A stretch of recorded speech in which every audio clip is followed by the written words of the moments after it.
Hello, welcome back to Buckle Up. My name is Rob Wilson and today I am a very lucky boy indeed because this is the brand new Mark 8.5 Golf R and today I'm going to find out if it's any good.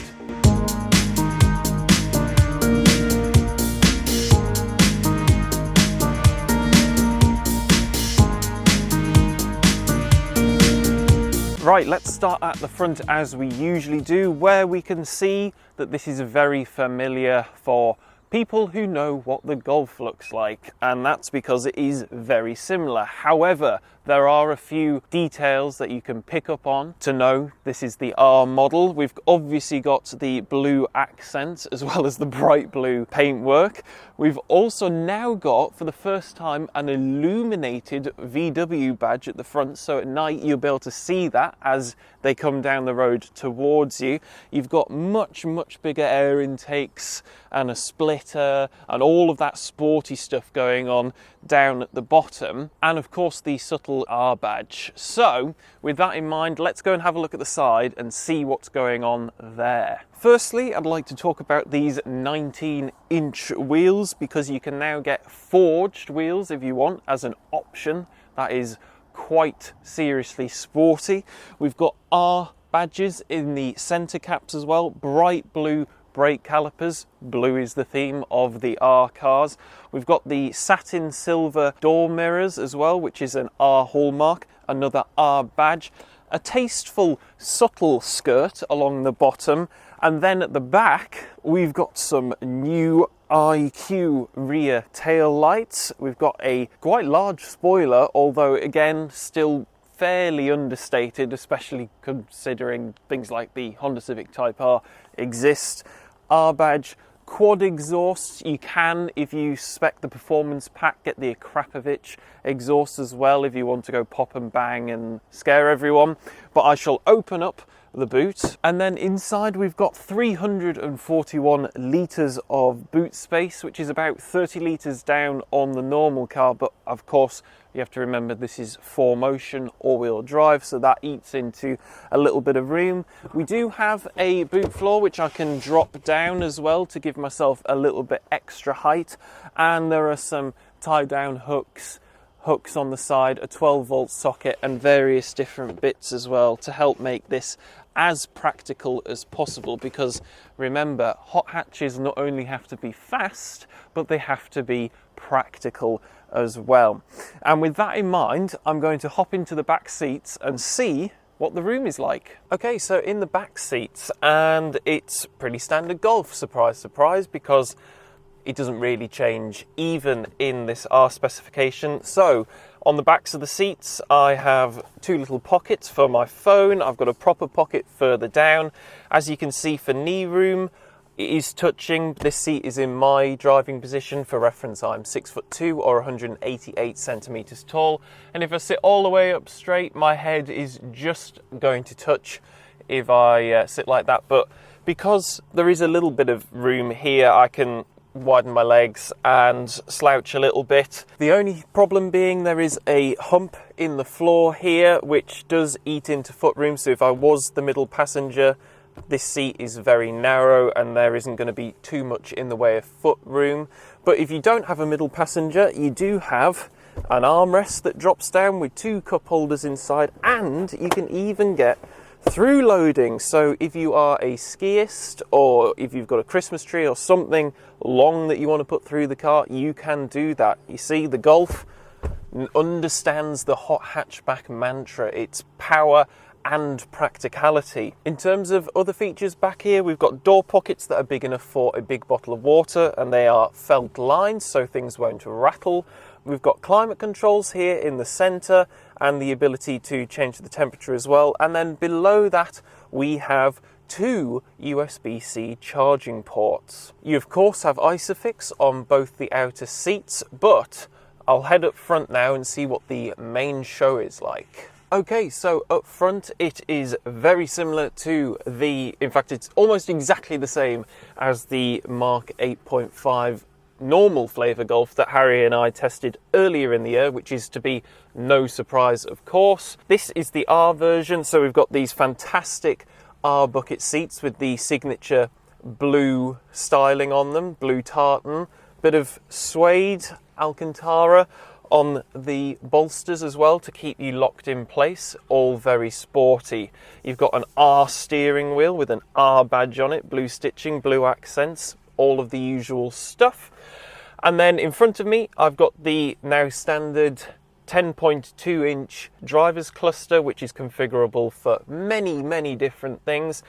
I've got the large 13-inch screen in the middle, which we've become used to, and this one is so much improved. We've talked about this before. It's now got illuminated heater sliders at the bottom of the screen. You've got a constant bar at the bottom so that you can easily adjust the climate temperature, put your heated seats on, that sort of stuff. It's so much better. You can use your Apple CarPlay, Android Auto. It's got ChatGPT built into it now as well. Below your enormous screen, you've got some shortcut buttons for the assist systems, climate, drive modes, etc. You have two USB-C chargers, and if I lift up this flap here, you have a ventilated Qi charger, so you can wirelessly charge your phone as well.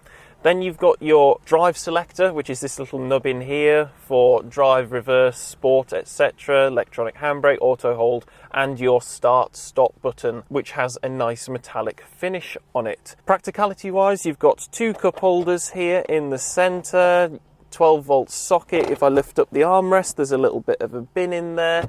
The glove box is a decent size, full width. The door pockets, again, are massive. We've got felt lining in these as well, so again, things are not going to rattle. All of the quality in here is much improved as well off the original Mk8 Golf. This is obviously the enhanced version. Nice soft materials everywhere, a proper step up in quality, which is great to see. I've got a nice sunroof above my head as well.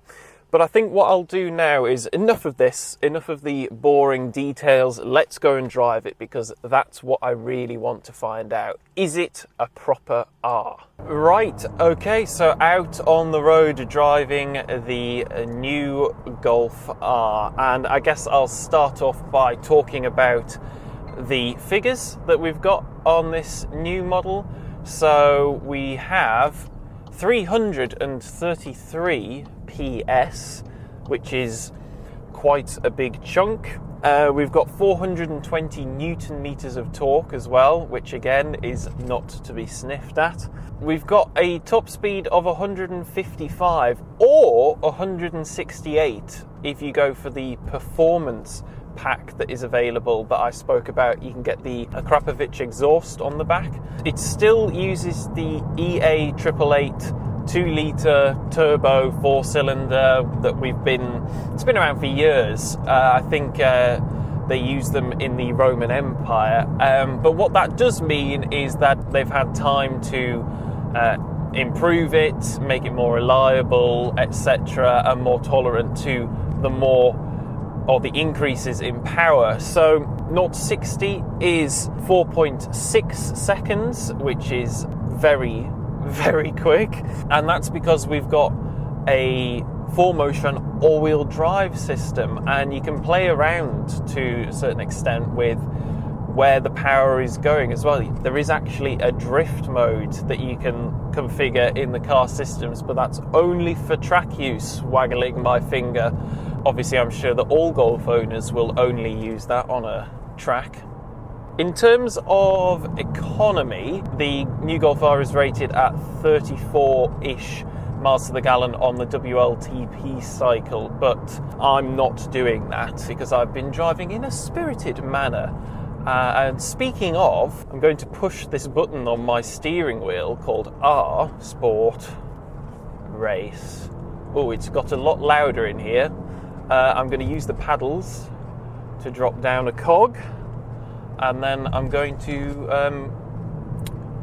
put my foot down and see what happens. Ready? Good Lord. Okay, yes. So it's still... Whoa, okie-dokie. Cattle grid.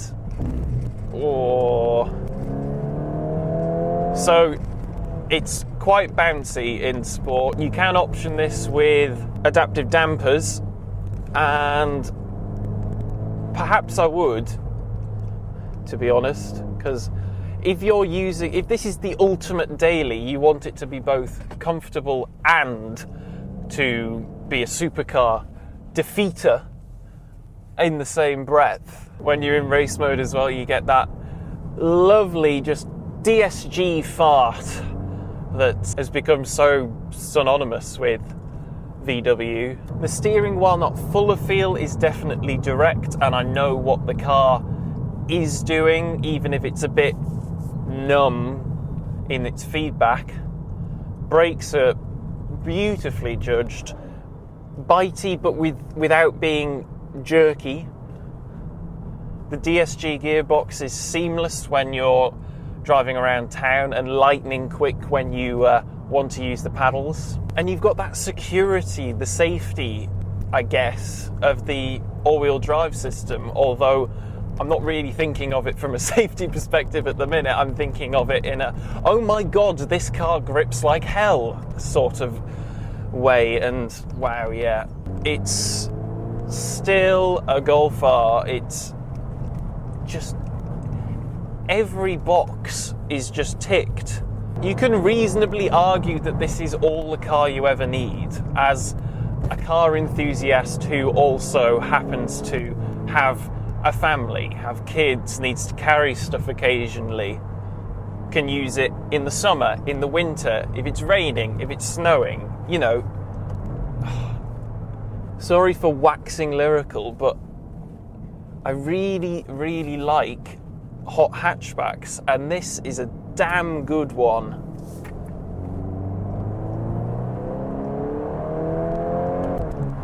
Just don't need more power than that on the road. What a great car. Okay, let's settle it back down into comfort, and it completely shuts up. Exhaust noise is gone. It's all quiet, can barely even hear the engine. Road noise isn't even that bad, even with those big fat grippy sports tyres. What a car. So far as I can see, there's only one real problem, and that is the price. It's £44,000, give or take, and if you want to go for the black edition, that's another 1,300 quid basically. And with that in mind, let's go back and do a conclusion. Okay, so that is the Golf R tested, and shock, surprise, it's really incredible. It's been updated now, it's got the new infotainment screen, it makes it so much more livable. It's £8,000 cheaper than the Civic Type R, which I put on this sort of special pedestal because it's still got the manual. This is just as exciting, bar the manual. It's the ultimate daily, in my opinion. You know, you can fit 4 adults in it and their stuff. It's really practical. It goes like hell. I just really love the Golf R. And with that in mind, if you have enjoyed the video, please make sure to give it a like. Comment down below, let me know your thoughts on the Golf R. But most importantly, please do subscribe and hit the notification bell so you never miss one of our uploads. If you want to support what we do, then you can check out the description where you can follow us on social media, you can become a channel member, or you can buy some of this merch that I am sporting today, all down there. So thank you again for watching, and I will see you next time. Goodbye.